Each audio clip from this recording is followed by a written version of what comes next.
Has Ukraine taken territory that it last held in 2014? Plus, is Russia continuing its questionable choices in where it launches its attacks?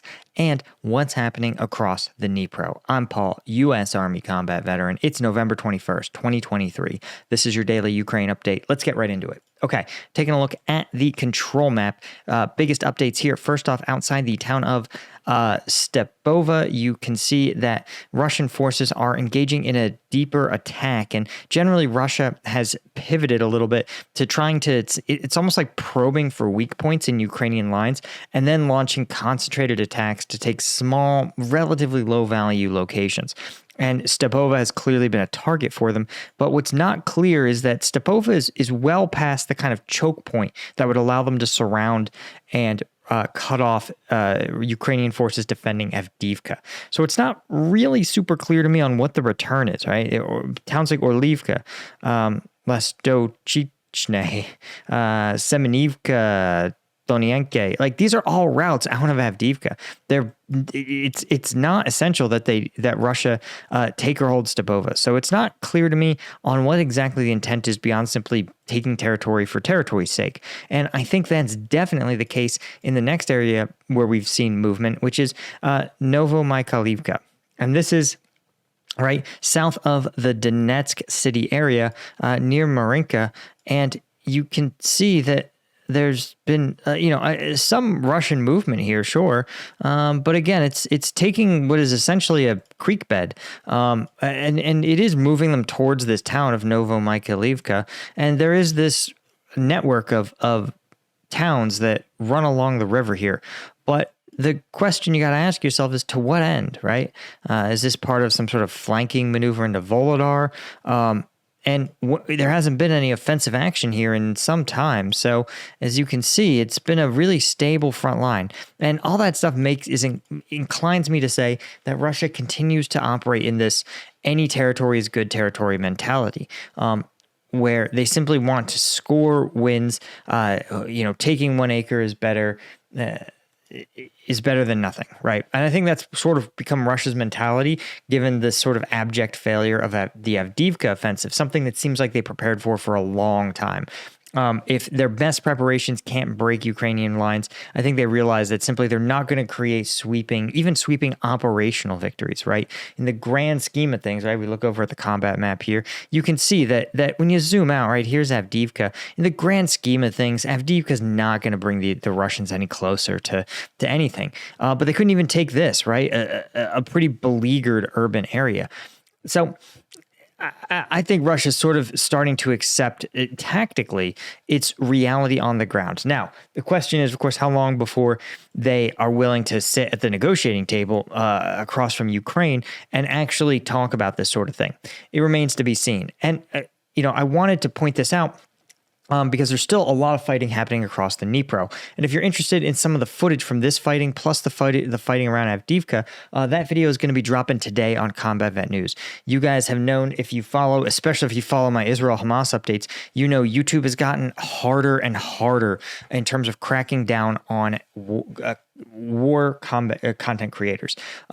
I try to provide real analysis of the conflicts going on in the world, and YouTube doesn't care much for it. So I launched Combat Vet News. It's my own website, right? We cover some of the news stories for free that we can't get to here in the daily updates, but more importantly, twice a week, every Tuesday and Thursday, I find the most viral combat footage coming out of these conflicts, and I do a deep dive analysis. It's totally uncensored, and any one of these tiers will get you access to those members-only videos.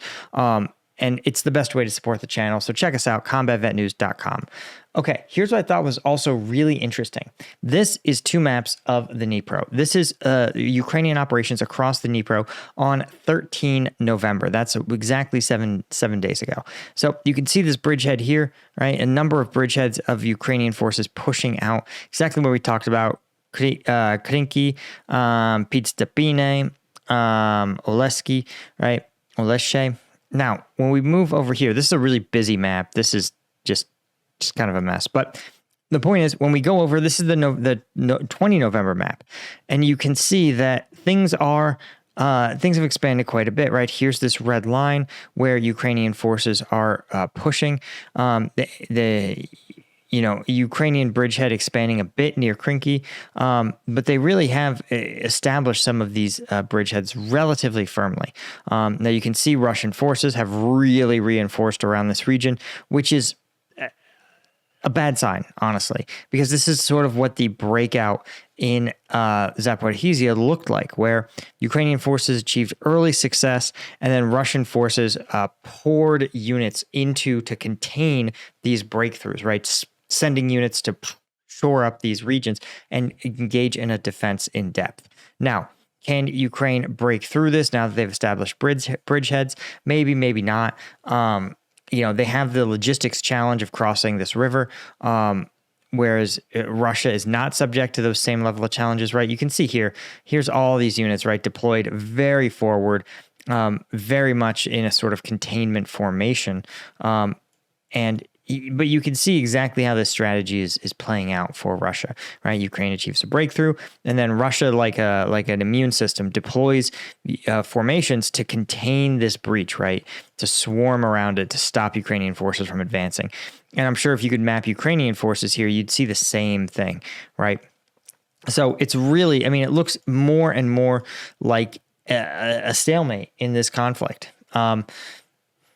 Right. But there is some bright spots anyway. In the last 10 days, for the first time, Ukraine has actually successfully gained control of territory that was located behind the 2014 front line.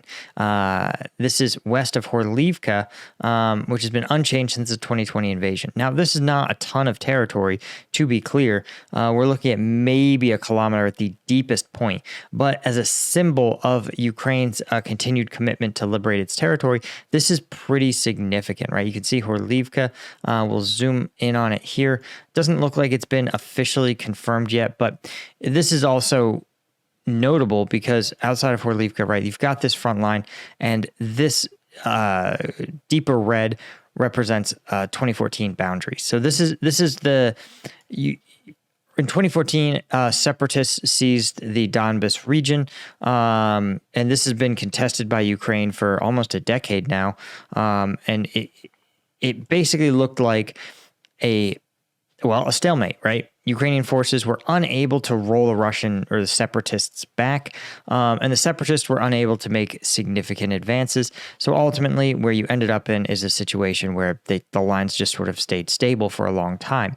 And so now, of course, you're starting to see Ukrainian forces, right, conduct some offensive operations just to kind of roll back into the Donbas region.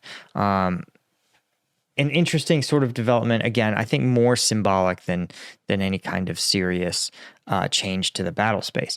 Final note, in good news, U.S. Department of Defense announced a new security assistance package to Ukraine valued at around $100 million, including Stinger missiles, a HIMARS system, more ammunition, TOW missiles, and Javelin and AT-4 armor systems, as well as artillery and small arms. So Ukraine is going to be still in the fight at least for a while. Anyway, guys, that is all I had for you. A huge thank you to all the members of CombatVetNews.com. I could not do this without you guys. I sincerely mean it. I hope you appreciate what I try to do here on the channel. And be sure to hit like and subscribe on the video. And I'll see you guys over on Combat Vet News for today's video. Cheers.